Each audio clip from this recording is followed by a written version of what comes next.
Median sold values decreased by 8.5% compared to May of this year. On top of that, in the month of August, home sales decreased by 30% compared to year over year. And then lastly, it is official, interest rates are above 6%. What does this mean for the Utah real estate market? My name is Peyton on Clancy Fairbanks, and let's talk about it. Currently in the month of September, median home sold value is $495,000, which is $5,000 less than in the month of August. So, year over year, home prices have still increased by $7,000. The place that you need to start being aware of is that if these prices stay the exact same as right now, we will officially be in the exact same market as February of 2022.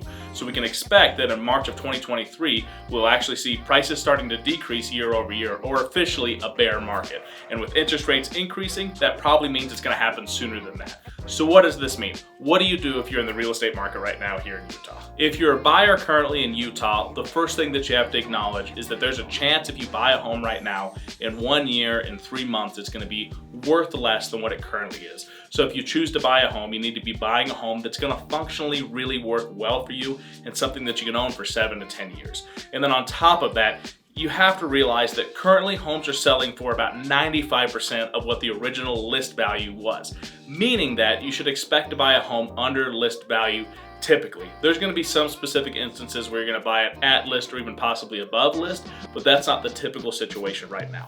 And then on top of that, you need to be aggressive in the way that you're submitting offers. You need to be asking for closing costs. You need to be aware of a furnace going out or a roof being old, because a lot of those things, if you can create a buffer with having a newer roof, having a newer furnace, not having a lot of maintenance over the next 2 years, it'll give you that little reprieve over time of making it easier to stomach if your home does decrease in value, and just making it easier in general. And then lastly, make sure that your mortgage payment is super manageable, because we don't know what's going to happen in the next couple of years. So if your mortgage payment is manageable, if you're very aggressive in the offers that you're putting in, and then lastly, if you're making sure that you're buying something that is low maintenance and you're going to own for 7 to 10 years, you could be setting yourself up for success if you choose to buy a home right now in this moment. Is it a good time to buy or sell a house?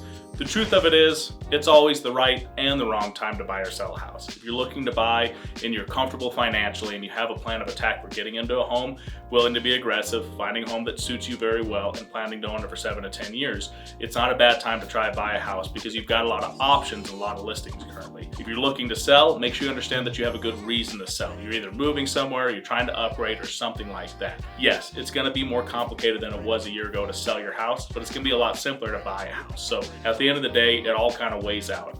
My only piece of advice is to always try to get into a piece of property so that you're playing the game. Buy a piece of property that works well for you, and as long as you own something, it makes it so that you have advantages and possible equity that you can use in the future. What does the next 6 months look like?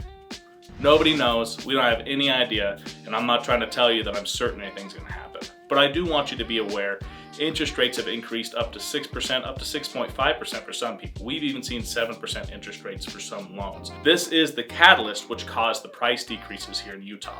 And as we see interest rates increasing, the assumption would be that prices are going to keep going down. There's no guarantee that this would happen, but there has to be an equilibrium somewhere to make it so that people who are making a reasonable wage will be able to afford a reasonable house. We simply haven't found it yet, especially if we're seeing homes selling for 95% of what they originally listed for. So we will still need to be looking for that equilibrium. You need to expect the next 6 months or even the next year to be a little bit tumultuous.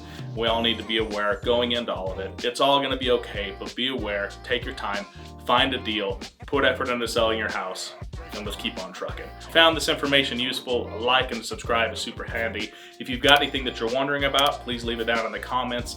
I really appreciate you watching this video all the way through. I hope you're having a great day, and I'll see you next week.